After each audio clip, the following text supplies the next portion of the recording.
On a eu des chiffres terribles de l'inflation ces derniers temps. Et en ayant ces chiffres, eh bien, on s'est aperçu qu'il y avait quand même un Français sur 6 qui n'arrivait pas à manger à sa faim. 16% des Français.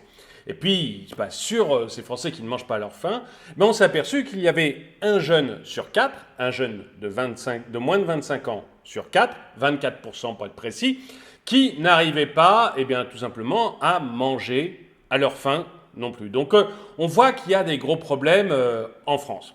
Évidemment, et Bruno Le Maire avait été interrogé sur ce sujet. Et lui, eh bien, il avait dit qu'il comprenait les Français, qu'il s'en apercevait lui-même avec sa famille nombreuse, puisqu'il a 4 enfants, et que eh bien, ça lui coûtait extrêmement cher en paquet de pâtes. Et évidemment, ça a fait énormément de bruit. Moi-même, j'avais fait une vidéo là-dessus que j'avais appelée Bruno Le Maire veut nous faire pleurer, quelque chose comme ça. Bon, je vous la mets un lien dans la description, puis j'essaye de le mettre aussi dans la vidéo pour que vous puissiez aller la voir si jamais vous ne l'avez pas vue. Mais donc, voilà, tout le monde s'est un peu moqué de Bruno Le Maire pour lui dire que ça ne passait pas. Eh bien, Bruno Le Maire, lui, au lieu de faire profil bas et d'essayer de passer à autre chose, eh bien, il a décidé de répondre à cette polémique et il l'a fait dans une émission de Léa Salamé et c'est de ça qu'on va parler dans cette vidéo. Bonjour, bienvenue dans cette vidéo de DME en direct. Comme toujours, n'hésitez pas à lui mettre un pouce vers le haut, à commenter, à partager, parce que ça aide la chaîne à se faire connaître. Et on est encore une petite chaîne DME en direct, donc ça fait toujours du bien d'être aidé. Alors, on va aller... donc, j'avais fait une vidéo sur Bruno Le Maire pour expliquer que je trouvais ça pas très normal quand même qu'un ministre de la République qui gagnait, j'avais avancé le chiffre de 10 000 euros par mois, donc un ministre de la République qui gagnait 10 000 euros par mois puisse se plaindre du prix des paquets de pâtes parce qu'il a une famille nombreuse de 4 enfants. Et surtout, bon voilà, il essaye de nous dire qu'il va faire les allées des supermarchés avec ses enfants pour acheter des pâtes. On se doute bien que c'est probablement faux et que Bruno Le Maire n'est probablement pas la personne que vous avez des chances de croiser dans un Monoprix ou un Leclerc ou un Lidl. Hein, on est assez d'accord là-dessus. Mais lui, donc, il revient là-dessus avec un argument qui n'est pas forcément faux, qui n'est pas forcément mauvais, mais qui n'est pas forcément non plus de bonne loi. Je pense que là, il aurait mieux fait de se taire et de ne pas essayer d'en remettre une couche parce que ça risque de compliquer sa vie plutôt qu'autre chose. On va voir ça tout de suite. Bruno Le Maire a récemment été, donc c'est une information de TF1, Bruno Le Maire a récemment été visé par une partie de l'opposition après ses déclarations sur sa famille nombreuse et le fait qu'il soit également touché, comme tous les Français, par l'inflation. Et le sujet de ma vidéo était là-dessus, et puis toute l'opposition en a fait ses gorges chaudes, etc. Bon. Cette sortie était mal passée, le ministre de l'économie étant accusé d'être déconnecté de la réalité en raison de son important salaire. Et donc il s'en est défendu ce mardi. Ces déclarations ne sont pas passées inaperçues. Invité de l'émission Quelle époque, samedi 20 mai sur France 2, Bruno Le Maire n'a pas hésité à évoquer son cas personnel au moment de parler des effets néfastes de l'inflation sur le portefeuille des Français.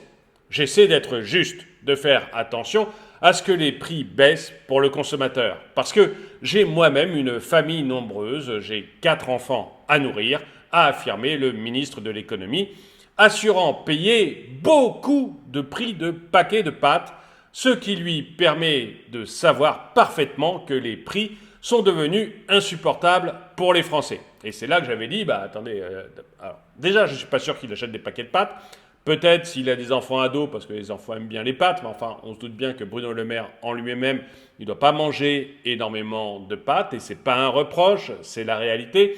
Vous savez, ça me fait penser, le président du Conseil constitutionnel, là, Laurent Fabius, à un moment il avait été candidat pour être président, enfin pour être candidat des socialistes à la présidence. C'est le moment où c'est Hollande finalement qui a gagné et qui a été élu président. Laurent Fabius, lui aussi, avait fait son petit tour de chauffe à la primaire du Parti socialiste pour essayer de passer. Et il y avait des questions comme ça un peu idiotes qui leur étaient posées. Et on avait demandé à Laurent Fabius quel est votre plat préféré. Il avait répondu les carottes râpées. Parce qu'il pensait que ça faisait peuple, parce qu'il pensait que ça faisait bien. Alors, Peut-être, dites-moi dans les commentaires, peut-être que vous le croyez et que Laurent Fabius adore les carottes râpées. Je rappelle juste que Laurent Fabius, il habite l'île de la Cité. L'île de la Cité, si vous ne connaissez pas, c'est une petite île à l'intérieur de Paris. C'est des appartements à des prix, mais absolument monstrueux. C'est des prix qui sont probablement les plus chers de Paris. Et déjà, Paris, c'est cher, hein. Donc, lui, il a un appartement sur l'île de la Cité. Et son père était antiquaire. Mais pas le petit antiquaire que vous trouvez au coin de la rue, hein. Un antiquaire type je vends du Van Gogh ou je vends du Picasso, vous voyez, c'est pas la même limonade. Donc une famille extrêmement riche, Laurent Fabius. Mais alors, extrêmement riche, comme Claire Chazal, qui avait épousé Dominique Strauss-Kahn, des gens mais richissimes. Bon. Donc, pour faire pop, Laurent Fabius nous avait expliqué que son plat préféré, c'était les carottes râpées. Et là, Bruno Le Maire nous fait et ça avait fait marrer tout le monde, hein, parce qu'évidemment, personne n'y croyait. Mais bon, d'ailleurs, les gens se demandent s'il a mangé une fois dans sa vie des carottes râpées, Laurent Fabius. Mais j'ai peut-être mauvaise langue, hein, peut-être qu'il adore ça, je voudrais pas aller au procès avec Laurent Fabius à cause de ça, hein. Peut-être qu'il disait parfaitement la réalité, mais on se doute bien que dans l'esprit populaire, ça avait fait naître un peu un doute. Et là, Bruno Le Maire nous fait la même chose avec les pâtes, du style chez moi, on mange des pâtes. Bon, peut-être que c'est vrai. Là aussi, je veux pas un procès avec le ministre de l'économie sur son régime alimentaire. Mais on se doute bien que les pâtes, pour un ministre de la République, c'est pas le plat qu'il mange le plus souvent, hein. On comprend qu'un chômeur ou que les fameux 6% de la population qui ne mange pas à sa faim mangent des pâtes très souvent. Mais on comprend bien que Bruno Le Maire, c'est probablement pas le cas. Donc quand ils utilisent ce genre d'arguments, nos politiques qui ont été Premier ministre, puis président du Conseil, président de... j'ai oublié le nom, tant pis, on s'est compris, enfin le cher Laurent Fabius ou notre ministre qui avait donc été Premier ministre sous François Mitterrand avant ses fonctions au Conseil constitutionnel actuellement, voilà j'ai retrouvé le mot, on se dit bien qu'il ne mange pas beaucoup de carottes râpées, et notre ministre de l'économie, comme ça intuitivement on se dit qu'il ne mange pas énormément de pâtes, voilà. Donc quand ils utilisent ce genre d'arguments, ils pensent qu'ils font peuple, et à mon avis, ils énervent le peuple. Je ne sais pas ce que vous en pensez, hein. Dites-le moi dans les commentaires. Est-ce que vous trouvez que ça l'humanise et que ça le rapproche de vous, comme le disent probablement ces conseillers en communication qui disent allez, fais peuple, rapproche-toi d'eux. C'est comme, je crois que c'est Laurent Fabius aussi, encore lui. C'est conseiller de communication. Il me semble que c'est lui, hein, je ne suis pas sûr à 100%. Il lui avait dit, mais pour faire peuple, dans tous tes discours, fais au moins 2 fautes de français. C'est un gars qui parle merveilleusement français. Il est brillantissime, Laurent Fabius, hein. Mais alors, certains vont lui trouver des casseroles, etc., comme le sang contaminé, mais c'est pas de ça que je veux parler. Ça l'empêche pas d'être brillantissime et d'être vraiment intelligent. Et donc, il fait pas de faute de français, mais il ajoutait 2 fautes de français dans chacun de ses discours pour faire peuple, pour se rapprocher du peuple. Moi, je pense qu'en fait, ça les déconnecte du peuple et que enfin, les gens ne sont pas dupes, quoi. Ils sont pas idiots. Ils se rendent bien compte que Laurent Fabius ne mange pas beaucoup de carottes râpées et que le ministre de l'économie ne mange pas beaucoup de pâtes. Et même s'ils le font, même si c'est leur plat vraiment favori, même s'ils passent leur temps à manger, on n'arrive pas à les croire là-dessus, donc il ferait mieux de raconter autre chose. Voilà.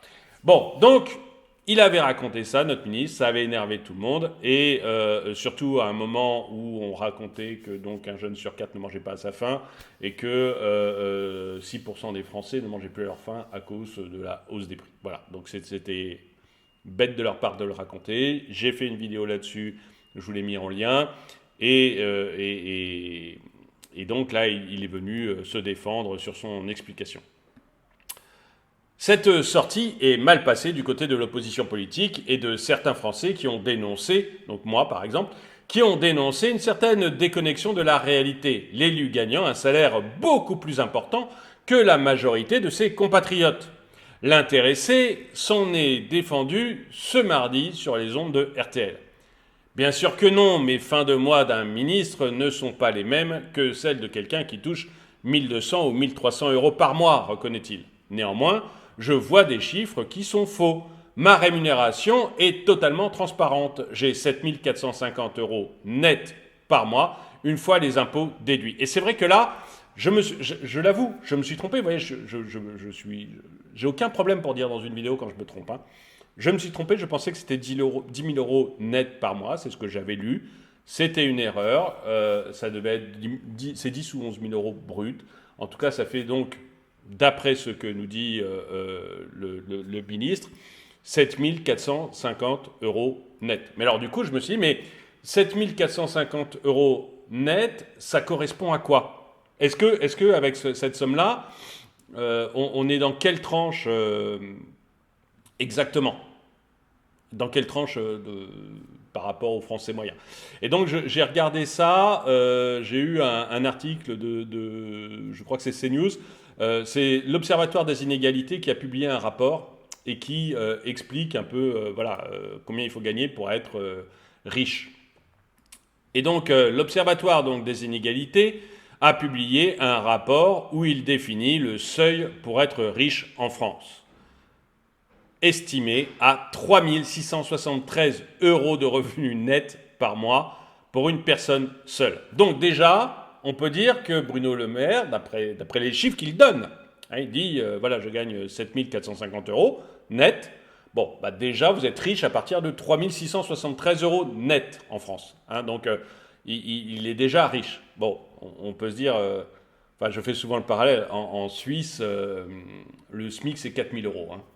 Donc, avec 3 173 euros net en France, vous êtes riche et en Suisse, vous êtes en dessous du SMIC. Bon, on en retiendra ce que l'on veut, mais voilà.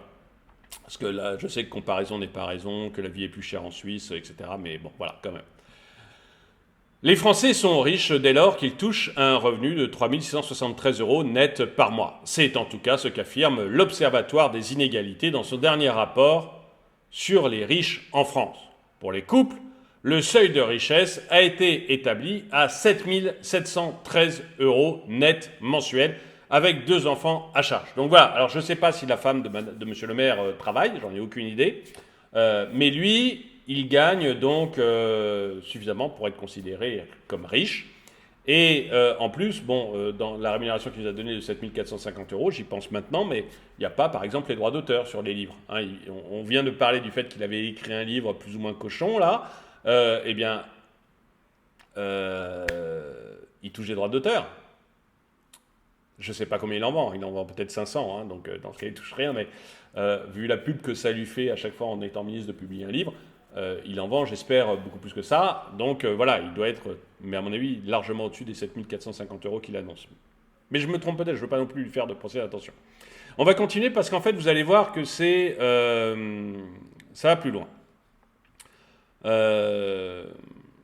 Ces sommes obtenues en doublant le revenu médian, donc la moitié des salariés gagnent plus et l'autre moitié gagne moins, font que 4,5 millions de personnes sont considérées comme riches, soit 7,1% de la population. Donc, Bruno Le Maire, il fait partie des 7,1% de la population qui sont riches. Mais attention, ça va beaucoup plus loin en fait. Le rapport pointe également pour être considéré comme faisant partie des 1% les plus riches de France, 1% les plus riches de France, il faut un salaire net de 7 180 euros ou plus pour une personne.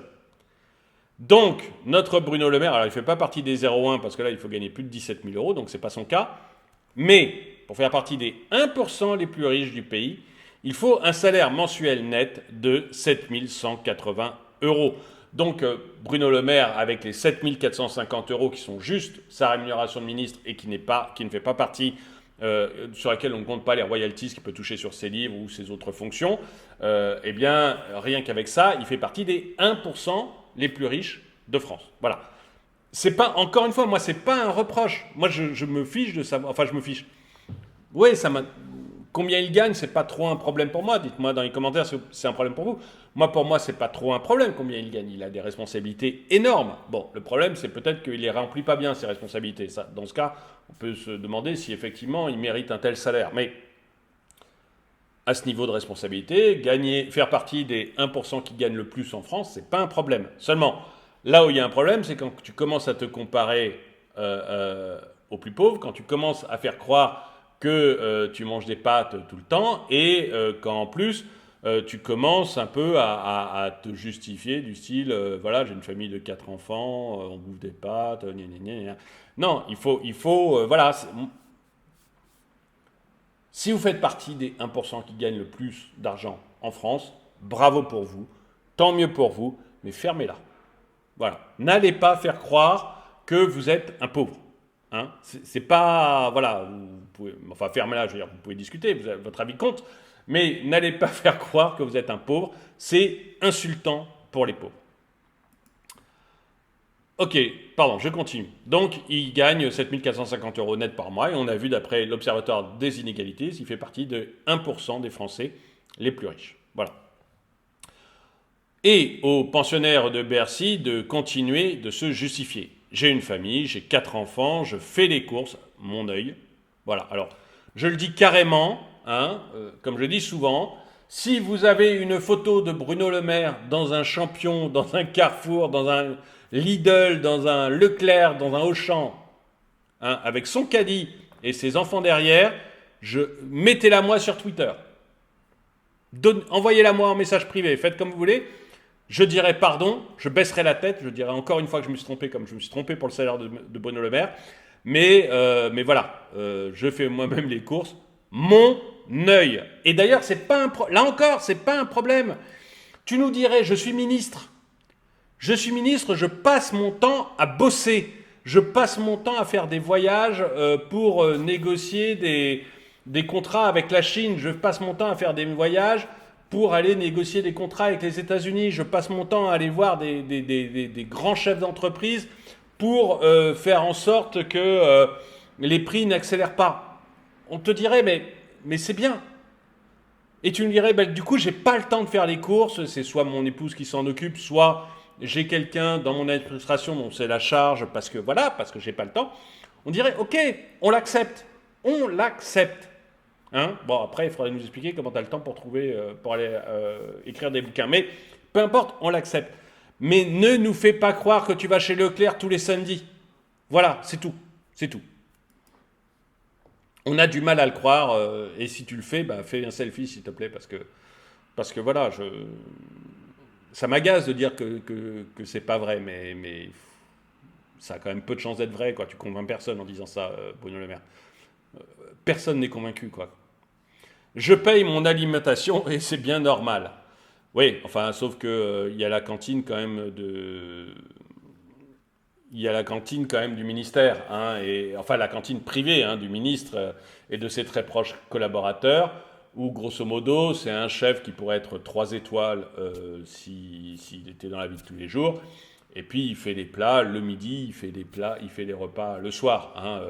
Tes enfants, ils mangent peut-être pas, ça je veux bien le croire que tes enfants n'y mangent pas, parce que la dernière fois qu'on a eu comme ça un ministre qui avait invité sa femme à la Saint-Valentin pour manger dans la cantine, alors c'était pas de son ministère, parce qu'à l'époque il était président de l'Assemblée nationale, mais de l'Assemblée nationale, ça a fait un scandale, c'était François de Rugy, et lui aussi il est venu lui dire, mais c'est pas vrai, mais je suis un pauvre, j'aime pas le homard, j'aime pas le caviar, le champagne me fait vomir, enfin n'importe quoi. Mais ça s'est tellement mal passé pour lui que je pense que maintenant, il n'y a aucun ministre qui fait ce genre de bêtises. Mais bêtise, à mon avis, qui est plus de dénier que de l'avoir fait. C'est-à-dire, il l'aurait fait, il aurait dit oui, je l'ai fait, effectivement, je suis allé avec ma femme, on a mangé ça. Mon Dieu, mon poste est suffisamment prenant, je peux me permettre le soir de le Saint-Valentin. Ma femme, elle ne me voit pas beaucoup parce que je bosse comme un âne, parce que je suis président de l'Assemblée nationale. Vous vous rendez compte le nombre de nuits qu'on passe à l'Assemblée nationale pour voter des lois. Et pour la Saint-Valentin, voilà, comme on ne se voit pas beaucoup, je lui offre ça. C'était peut-être pas bien de ma part, mais c'était pas illégal, c'était autorisé. Peut-être pas bien de ma part, je m'excuse, etc. Ça serait beaucoup mieux passé que de dire non, mais je suis un pauvre, j'aime pas le caviar, j'aime pas le homard, le champagne me fait vomir. Enfin, c'est ça qui est mal passé. Et ce qui passe mal dans ce que dit Bruno Le Maire, c'est pas je gagne 7 450 euros par mois. C'est mais regardez-moi, mais j'ai du mal à payer la nourriture de mes enfants, gna, gna, gna, on mange des pâtes à la maison. C'est ça qui passe mal, parce qu'on n'y croit pas. Parce qu'on n'y croit pas. Je fais mes courses. On n'y croit pas. Même si c'est vrai, on n'y croit pas. Donc il faut pas le dire, c'est tout. Même si c'est vrai, encore une fois, même si c'est vrai, mais moi, j'ai jamais vu de photos de Bruno Le Maire en train de faire ses courses dans un Auchan, dans un Leclerc ou dans un supermarché. Je sais que Jacques Chirac ne l'a jamais fait. Voilà. Donc, n'essayez pas de nous le faire croire, quoi. Ça passe pas. Donc, je paye mon alimentation et c'est bien normal. L'alimentation de ta famille, je le dis, j'en suis certain. Ton alimentation à toi, j'en suis beaucoup moins certain. Parce que y a le restaurant quasi 3 étoiles que tu as en tant que ministre et que tu utilises probablement tous les midis et probablement aussi de la plupart des soirées. Donc, faut pas, voilà. Et c'est pas anormal. C'est pas forcément. Je dis que c'est pas normal. C'est pas forcément anormal. Voilà. Mais ce qui est vraiment désagréable, c'est qu'on essaye de nous faire croire n'importe quoi. Contrairement à ce qui est dit sur les réseaux sociaux, je n'occupe pas mon logement de fonction. Bon, ok.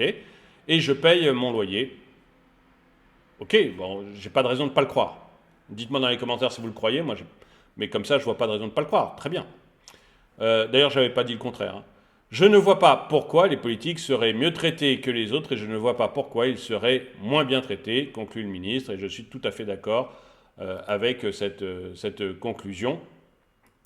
Mais le petit rappel quand même, hein, pour rappel, selon une étude du Centre de recherche pour l'étude et l'observation des conditions de vie, le CREDOC, 16% des Français, donc un Français sur 6, ne mangent pas à leur faim en raison de la flambée des prix observée ces derniers mois. Et c'est ça qui avait déclenché tout le problème. Donc, dites-moi dans les commentaires ce que vous en pensez. Est-ce que vous croyez Bruno Le Maire quand il dit qu'il va faire ses courses, quand il dit qu'il paye ses repas et quand il dit qu'il a son propre appartement où il paye son loyer, ou est-ce que vous pensez qu'en fait il nous amuse et que c'est pas du tout vrai et que dites-moi aussi si vous pensez que c'est limite ce que j'ai voulu exprimer dans cette vidéo, quoi, que c'est limite malsain d'essayer de se justifier, d'essayer de montrer à quel point on peut avoir des problèmes nous aussi quand on fait partie des 1% qui gagnent le plus d'argent et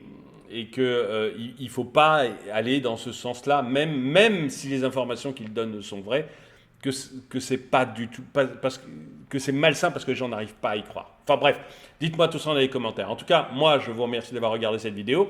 Mettez-lui un pouce vers le haut, commentez-la, partagez-la, ça aide la chaîne à faire se connaître. Merci à ceux qui soutiennent la chaîne et moi je vous dis à très bientôt.